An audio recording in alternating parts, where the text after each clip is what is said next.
നെന്മാറ മണ്ഡലം കോൺഗ്രസ് കമ്മിറ്റിയുടെ നേതൃത്വത്തിൽ വില്ലേജ് ഓഫീസിന് മുന്നിൽ ധർണ നടത്തി. വർദ്ധിപ്പിച്ച ഭൂനികുതിക്കെതിരെയായിരുന്നു ധർണാ സമരം നടത്തിയത്. നെന്മാറ വില്ലേജ് ഓഫീസിന് മുന്നിൽ നടത്തിയ പ്രതിഷേധ ധർണ block Congress president S Vinod ഉദ്ഘാടനം ചെയ്തു.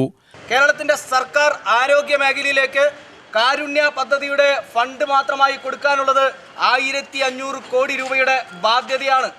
ഈ സർക്കാർ 5.25 ലക്ഷം കോടി രൂപ കടത്തിലാണ് ഈ സർക്കാർ നിൽക്കുന്നത്. ഇങ്ങനെ സർക്കാർ കടത്തിൽ നിൽക്കുമ്പോഴും ഇവിടെ ഈ ഗവൺമെന്റിന്റെ ദൂർത്തിന് വല്ല കുറവുമുണ്ടോ എന്ന് നമ്മൾ പരിശോധിച്ച് നോക്കേണ്ടതാണ്. ഏത് മേഖല എടുത്താലാണ് ഇവിടെ കടമില്ലാത്ത ഒരു മേഖല എന്ന് പറയൂ. സപ്ലൈകോയിൽ 465 കോടി രൂപയുടെ ബാധ്യത വന്നതുകൊണ്ട് സപ്ലൈകോയിൽ ആവശ്യ സാധനങ്ങൾ കിട്ടുന്നില്ല.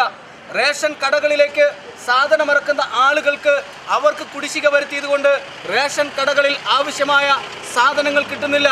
കാരുണ്യ പദ്ധതിക്ക് നേരത്തെ സൂചിപ്പിച്ചു 1500 കോടി രൂപ കൊടുക്കാനുള്ളത് കൊണ്ട് ആ പദ്ധതിയില്ല. സംസ്ഥാനത്തെ ഗവൺമെൻറ് ആശുപത്രികൾക്ക് മരുന്ന് വാങ്ങുന്ന കമ്പനികൾക്ക് മാത്രം കൊടുക്കാനുള്ളത് 700 കോടി രൂപയാണ് ഈ സർക്കാർ ബാധ്യതയാക്കി വെച്ചിരിക്കുന്നത്. ആശുപത്രികളിൽ ആവശ്യത്തിന് മരുന്നുകളില്ല.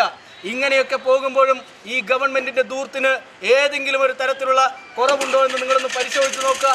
മണ്ഡലം പ്രസിഡന്റ് ആർ സുരേഷ് അധ്യക്ഷത വഹിച്ചു. മുൻ block president M R Narayanan, Radhakrishnan, R Velayudhan, N Soman, R Chandran, S Soman എന്നിവർ സംസാരിച്ചു.